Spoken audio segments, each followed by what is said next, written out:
Hi, everybody. I'm Mr. Steve again with another Bible story. This week's story is about one of the most famous battles in the Bible. It's a battle in which a very strange battle strategy led to a big win because a leader followed God's plan. This battle was really famous. In fact, it inspired a song that people in my generation, so maybe your grandparents, know about. The song went like this. It went, Joshua at the Battle of Jericho, Jericho, Jericho. Joshua at the Battle of Jericho, and the walls came a-tumbling down. Well, remember that the Israelites had been slaves in Egypt, and God had rescued them and set them free. After 40 years of wandering in the desert, they finally reached the land that God had promised them. All this time, the priests had carried with them what was called the Ark of the Covenant that was going before the rest of the people. Now, just to explain, this ark wasn't a boat like Noah's boat. This was a gold-covered wooden chest that contained the two stone tablets of the Ten Commandments and some other items that reminded the Israelites that God was with them. This was a precious item. And of course, there were important rules concerning how this ark was to be transported. When people stopped moving and camped for a while, they erected a tabernacle, which is kind of a portable church that was set up, and the ark was the center of the tabernacle in its own very holy place called the Holy of Holies, and nobody could enter.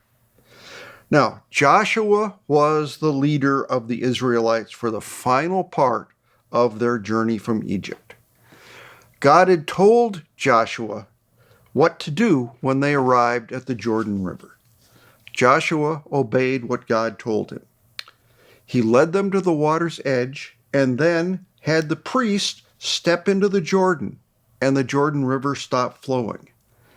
Then the waters parted, and God's people crossed on dry land just like they did 40 years earlier when they went through the Red Sea at the beginning of their journey.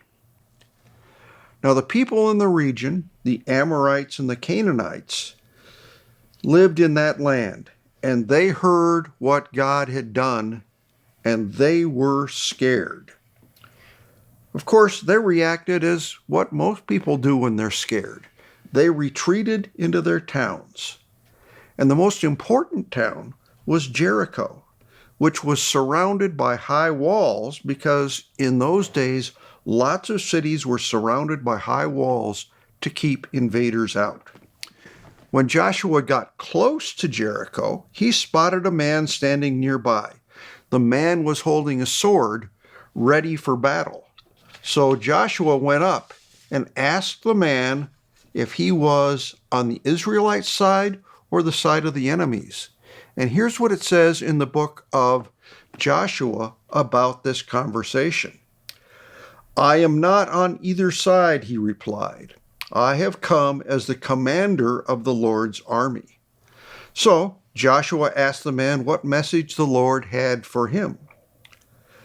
Again, from the book of Joshua, the commander of the Lord's army replied, Take off your sandals.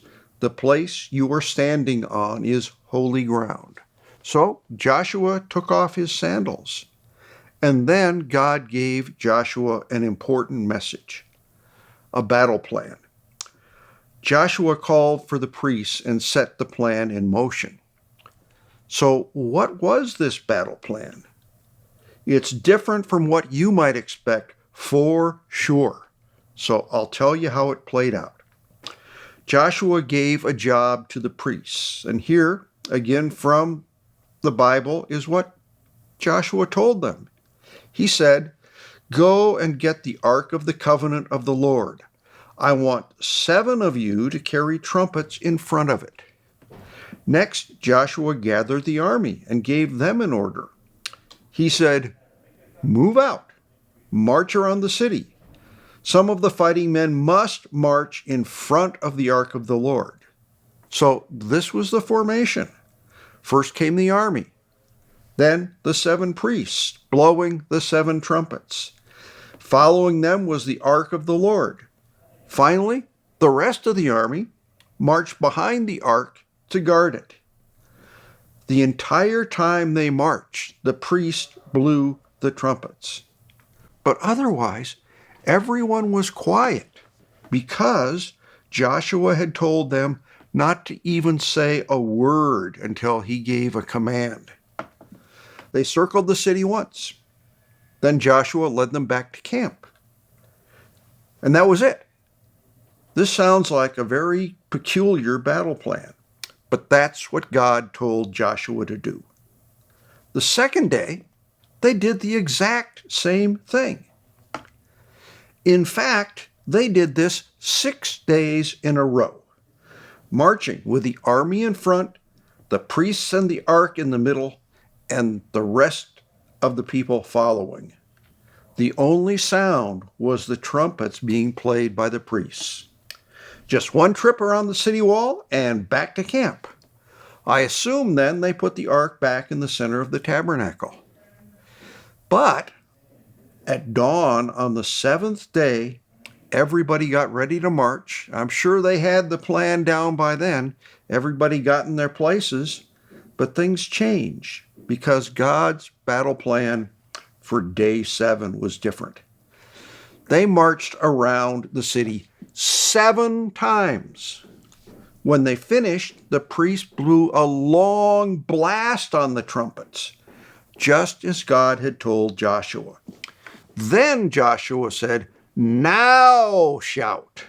And everybody shouted.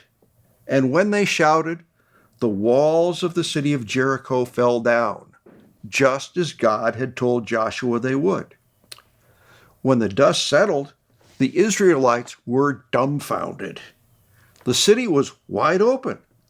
With no walls left to stand in their way, they charged right in. And that day, they had completely defeated the city of Jericho. God was with Joshua, and Joshua became well known in the land because he chose to trust God. He knew that God is trustworthy, and that meant that God's plan was trustworthy too. God's plan is the best plan. God's battle plan may have seemed strange, but Joshua trusted God and did what God said, and the Israelites were victorious.